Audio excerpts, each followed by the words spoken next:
Hello everyone, welcome back to the channel.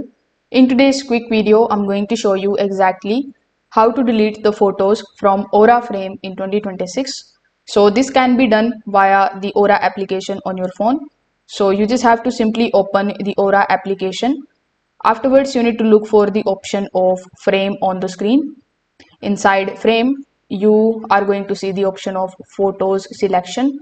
So here, when you are inside photo selection option, you will be shown this type of photos in front of you. So you just have to select the photos which you want to remove.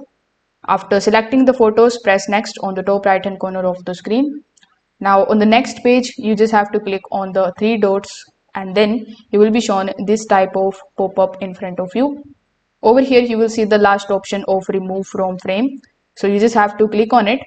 It will ask you for the confirmation and the confirmation pop-up is going to look something like this. So once again, you need to click on the option of remove. Then the photo or the number of photos will be removed instantly from your frame. So if this video helped you out, make sure that you like this video and subscribe to the channel. Thanks for watching.